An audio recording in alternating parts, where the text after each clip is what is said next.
me close till I get up. Time is barely on our side.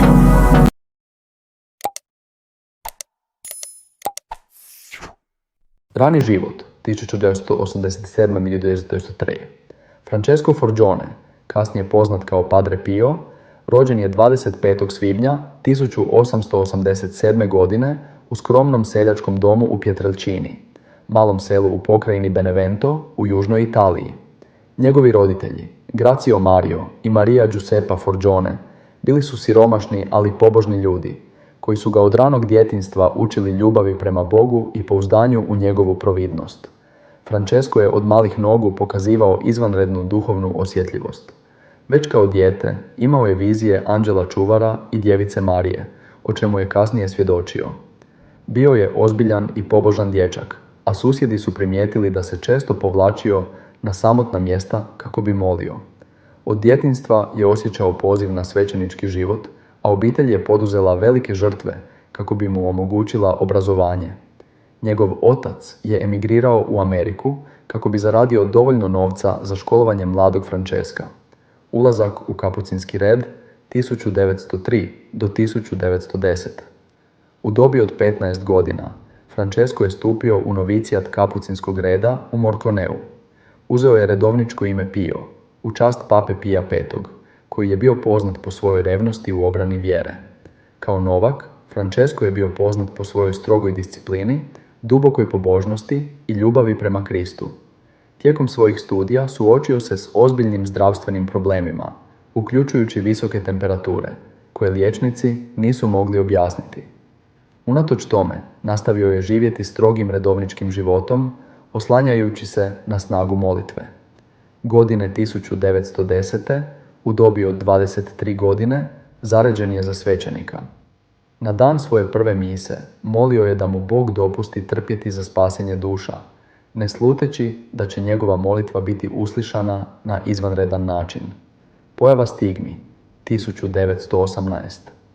Jedan od ključnih događaja u životu Padre Pia bio je 20. rujna 1918, kada su mu se pojavile stigme. Dok je molio pred raspelom u samostanu u San Giovanni Rotondu, osjetio je jaku bol i vidio viziju Krista. Nakon toga primijetio je rane na rukama, nogama i boku, identične onima koje je Krist zadobio tijekom muke. Ove rane nisu bile samo bolne, već su obilno krvarile, a liječnici nisu mogli pronaći prirodno objašnjenje za njih. Padre Pio je ove stigme nosio više od 50 godina, sve do svoje smrti, kada su misteriozno nestale, ostavljajući kožu netaknutom. Mistični darovi osim stigmi, Padre Pio je imao i druge mistične darove. Čitanje duša. Bio je poznat po svojoj sposobnosti da vidi u dubinu ljudskih srdaca. Tijekom ispovjedi često je otkrivao grijehe koje pokajnik nije izgovorio, pomažući mu da se iskreno pokaje. Bilokacija Padre Pio je bio viđen na različitim mjestima istovremeno, što je dokumentirano svjedočanstvima mnogih ljudi. Jedan od poznatih slučajeva uključuje njegovo pojavljivanje u Rimu, dok je fizički bio u San Giovanni Rotondu. Proroštva izrekao je mnoga proročanstva, uključujući ono o skorom usponu Karola Wojtyły, kasnije pape Ivana Pavla II. Iscijeljenja. Mnogi su tvrdili da su bili ozdravljeni njegovim molitvama, uključujući slučajeve koji su prema medicinskim standardima bili neizlječivi. Duhovni život i sakramenti Padre Pio je bio izuzetno predan sakramentu ispovjedi. Provodio je sate u ispovjedaonici, ponekad ispovjedajući i do 16 sati dnevno. Ljudi su dolazili iz cijeloga svijeta kako bi se ispovjedili kod njega, jer su osjećali da će kroz njega primiti poseban blagoslov od Boga. Njegova sveta misa bila je događaj pun pobožnosti i dubokog mističnog sjedinjenja s Kristom. Često je tijekom mise plakao, svjedočeći Kristovoj muci i ljubavi prema čovječanstvu, progonstva i kušnje. Unatoč svojoj svetosti, Padre Pio nije bio pošteđen kritika i sumnji. Neki članovi crkve, pa čak i neki liječnici, optuživali su ga za lažiranje stigmi ili traženje pažnje. Vatikan je proveo nekoliko istraga o njegovim darovima, a između 1931. i 1933. bilo mu je zabranjeno javno obavljanje svećeničkih dužnosti. No, Papa Pio XI je na kraju priznao njegovu svetost, rekavši: "Nisam bio pravilno informiran. Padre Pio je zaista čovjek Božji." Djela ljubavi, Casa Sollievo della Sofferenza, godine 1956. Padre Pio je otvorio bolnicu, kuća za ublažavanje patnje. Casa Sollievo della Sofferenza, koja je postala jedan od najmodernijih medicinskih centara u Italiji. Ovo djelo svjedoči o njegovoj ljubavi prema bolesnima i patnicima. Posljednji dani i svetost Padre Pio je preminuo 23. rujna 1968. u dobi od 81 godine. Njegove posljednje riječi bile su: "Isuse, Mario." Nakon njegove smrti, stigme su nestale, ostavljajući tijelo netaknutim. Papa Ivan Pavao II, koji je osobno susreo Padre Pia, proglasio ga je blaženim 1999. godine, a svetim 2002. godine. Mistični darovi. Božansko poslanje prvog stigme kao znak sudioništva u Kristovoj muci stigme, koje je Padre Pio nosio više od 50 godina, smatrane su jednim od najneobičnijih i najkontroverznijih mističnih darova u povijesti crkve. Stigme nisu samo bile fizičke rane, već su predstavljale duhovno sudioništvo u muci Kristovoj. Padre Pio je stigme prihvatio s poniznošću, moleći Gospodina da mu ih ukloni ako će one uzrokovati sablazan. No, također je rekao: "Gospodin mi je dao ove rane ne zbog mene, nego zbog drugih." Ove rane postale su predmetom medicinskih istraživanja i duhovnih razmatranja. Teolozi su stigme tumačili kao poseban dar koji odražava Pavlovu izjavu: "S Kristom sam razapet, živim, ali ne više ja, nego Krist živi u meni." Galačanima 2, 19-20. Drugo čitanje duša.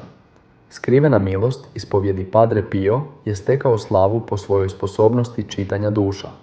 Pokajnici su svjedočili da je otkrivao njihove skrivene grijehe, ponekad čak i prije nego što su progovorili. To je mnoge ljude dovelo do dubokog obraćenja. Jedna žena, koja je dugo skrivala težak grijeh, svjedočila je da joj je Padre Pio rekao: "Zašto pokušavaš sakriti ono što je Bog već vidio?" Taj događaj ju je duboko potresao i doveo do iskrenog pokajanja. Teolozi ovo objašnjavaju kao dar spoznaje, lat scientia infusa, kojim Bog omogućuje pojedincima da vide ono što je skriveno ljudskom oku. Treća bilokacija. Tajanstvena prisutnost na dva mjesta. Bilokacija je jedan od mističnih fenomena povezanih s Padre Piom.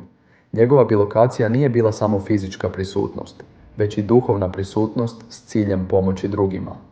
Poznati primjer bilokacije zabilježen je tijekom Drugog svjetskog rata, kada su saveznički piloti svjedočili da su vidjeli fratra kako lebdi u zraku, sprječavajući bombardiranje San Giovanni Rotonda. Pilot, nevjernik, kasnije je posvjedočio da je taj prizor doveo do njegovog obraćenja. Četvrto iscijeljenja i čuda brojni ljudi svjedočili su o ozdravljenjima, koja su se dogodila po njegovim molitvama. Jedan od poznatih slučajeva uključuje dječaka, čije je ozdravljenje od smrtonosne bolesti zapanjilo liječnike. Padre Pio je rekao roditeljima: "Molite i vjerujte, Bog će ga spasiti."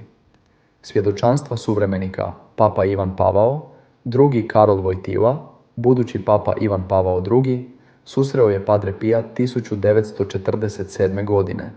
Kasnije je pisao Padre Piju tražeći molitvu za prijatelja koji je bolovao od raka. Bolest je čudesno nestala, što je Wojtyła duboko zahvalno pripisao Padre Pijevim molitvama. Vjernici i hodočasnici. Ljudi koji su dolazili u San Giovanni Rotondo često su svjedočili kako je samo susret s Padre Piom mijenjao njihove živote. Jedan čovjek koji se deklarirao kao ateist rekao je: "Kad sam ga pogledao, osjećao sam da stoji pred Bogom." Progonstva i ispitivanja Padre Pio je tijekom svog života prošao kroz teška ispitivanja, kako od strane crkve, tako i od skeptika. Crkvena ispitivanja. Zbog sumnji o autentičnosti njegovih stigmi, crkva je poduzela nekoliko istraga. Godine 1923. Sveta stolica izdala je dekret kojim se vjernicima zabranjuje štovanje Padre Pia. Unatoč tim ispitivanjima, Padre Pio je ostao poslušan crkvi, govoreći: "Jedini sud koji me zanima je Božji." Papa Pio XI, nakon što je dobio točne informacije, rekao je: Padre Pio je istinski svet čovjek. Medijska pozornost i skeptici, osim crkvenih ispitivanja, Padre Pio je bio meta medijskih napada i optužbi za varanje. Njegova poniznost i prihvaćanje patnje postali su svjedočanstvo vjere u Božju providnost. Teološka rasprava o mističnim darovima teolozi su dugo razmatrali mistične darove Padre Pija. Njegovi darovi bili su povezani s konceptom mističnog sjedinjenja s Bogom, kako je opisano u djelima svetog Tome Akvinskog i svetog Ivana od Križa. Stigme su smatrane znakom sjedinjenja s Kristovom mukom. Sveti Toma Akvinski objašnjava da su ovakvi darovi manifestacije Božje milosti, a ne zasluga pojedinca, bilokacija i čitanje duša. Ovi darovi povezani su s Božjim providonosnim djelovanjem kroz svece. Teolozi ističu da takvi fenomeni nisu u središtu svetosti, već su znak Božje moći koja djeluje kroz ponizne pojedince. Kuća za ublažavanje patnje. Padre Pio je svojom bolnicom želio spojiti medicinsku znanost i kršćansku ljubav. Govorio je: bolnica nije samo zgrada, to je hram ljubavi i vjere. Ova bolnica, izgrađena 1956. godine, postala je svjetionik nade za tisuće bolesnika. Posljednje dane i smrt. U mjesecima prije svoje smrti, Padre Pio je pokazivao znakove dubokog duhovnog mira. Govorio je: spreman sam otići Gospodinu. Preminuo je 23. rujna 1968. okružen subraćom i vjernicima. Tisuće ljudi sudjelovalo je na njegovu pogrebu, svjedočeći njegovu svetost. Papa Ivan Pavao II. Kanonizirao ga je 2002. godine, rekavši: u Padre Piju vidimo živu sliku Kristove ljubavi. Zaključak Padre Pio ostaje uzor molitve, poniznosti i povjerenja u Boga. Njegov život je poziv svima nama da slijedimo Krista s istom ljubavlju i žarom. Blaženstvo i proces kanonizacije. Nakon smrti Padre Pija 1968. njegov grob postao je mjesto hodočašća za milijune ljudi iz cijeloga svijeta. Svjedočanstva o njegovoj svetosti i čudima koja su se dogodila njegovim zagovorom nastavila su se umnažati. Godine 1990. Papa Ivan Pavao II. Otvorio je formalni proces beatifikacije. Tijekom ovog procesa proučena su brojna svjedočanstva o njegovim čudesima i životu kreposti. Ključni čudesni događaj koji je omogućio njegovu beatifikaciju bio je ozdravljenje Rite Montella, koja je bolovala od teške srčane bolesti i bila je čudesno ozdravljena po zagovoru Padre Pija. Papa Ivan Pavao II. Proglasio ga je blaženim 2. svibnja 1999. a svetim 16. lipnja 2002. Na trgu Svetog Petra okupilo se više od 300.000 ljudi, što je bio jedan od najvećih skupova na proglašenju svetaca u povijesti crkve. U svojoj homiliji Papa je rekao: Padre Pio bio je čovjek molitve i patnje, uzor kršćanske ljubavi. Širenje štovanje svetog Padre Pija brzo se proširilo diljem svijeta. Njegovo ime povezano je s čudesima, obraćenjima i utjehom za mnoge koji trpe. Danas se njegovi spomendani slave 23. rujna, na dan njegove smrti, u mnogim župama i kapelama diljem svijeta.